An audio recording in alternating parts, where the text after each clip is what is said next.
I recently tried playing The Room 4, not the movie, the game. It's supposedly a puzzle game, but the things that are supposed to be puzzles don't seem to be puzzles. I'll give an example. There's one puzzle where there's a design. It's one of those things where you turn it around, and I'm thinking, okay, I need to turn these in a specific order so like they don't get out of order. Like when you turn one, it messes up the design on the other things. But no, all I had to do was just turn each one until they lined up. And that was the puzzle. And they did it multiple times. And I'm thinking, do they really think their players are that dumb that they need a fake puzzle? That wasn't the only fake puzzle. To get into the room with this fake puzzle, there's this fence or this railing. And the solution to the railing is right next to the railing on another railing. So first off, the strike one against puzzles not being a puzzle. But what you had to do is you had to turn little circle things on the railing, four of them, so they would look like circle things on the railing next to it. And then there were these little arm things or like little tweezer things. I don't know what I really don't know how to explain it. That stop the little circle things from moving. And I'm thinking, just by looking at it, I'm thinking, okay, so I have to move these in a specific order so that the needle thing doesn't get stuck. No, the needle thing can't get stuck. The tweezer thing. The tweezer thing can't get stuck. You just move it out of the way, and you just turn the little circles in the right direction, and you solve the puzzle. That's not a puzzle. You're just turning circles so it looks like the thing right next to it. What is it with puzzle games these days? And literally giving this either not even being a puzzle or just giving the solution to the puzzle right next to it. Now, in this particular puzzle, if the solution was not right next to it, it would be impossible to solve because there's no logical solution to it. It's just a combination.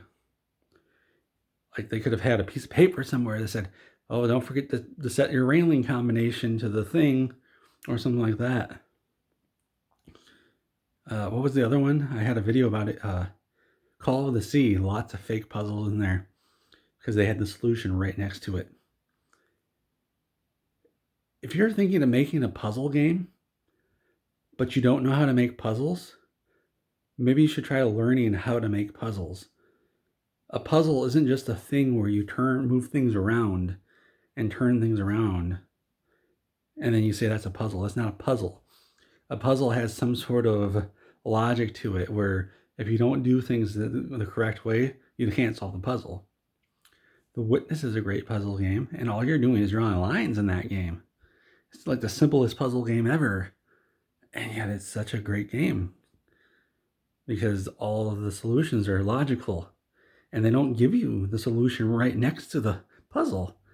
Even the very first puzzle you get is just a straight line, straight up in The Witness, and they don't tell you how to solve it. You have to figure out how to interact with that puzzle and that you're supposed to draw the line straight up. And the tutorial puzzle is the same thing. They don't tell you how to solve the puzzles in The Witness.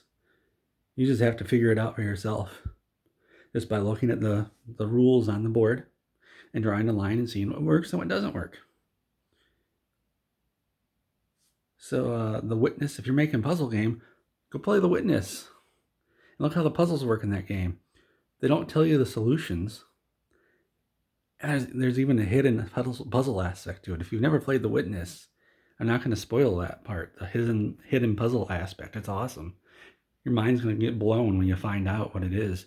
You probably know what it is. The game came out like in 2016 or something, so you probably have heard with it, or maybe you've played it already. But if you haven't, don't look up solutions. Your mind will be blown. Another great puzzle game, The Outer Wilds.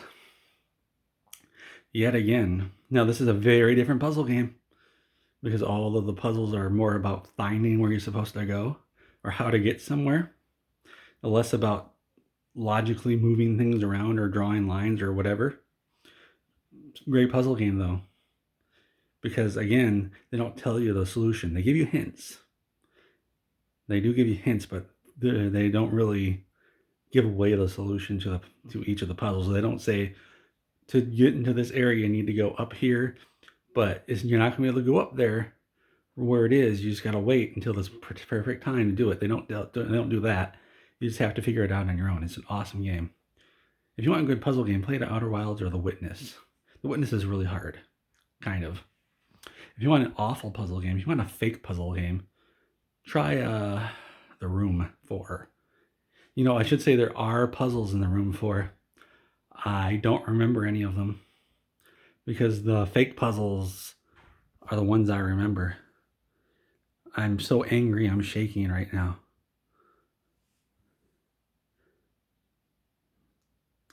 They should make a puzzle game with cats.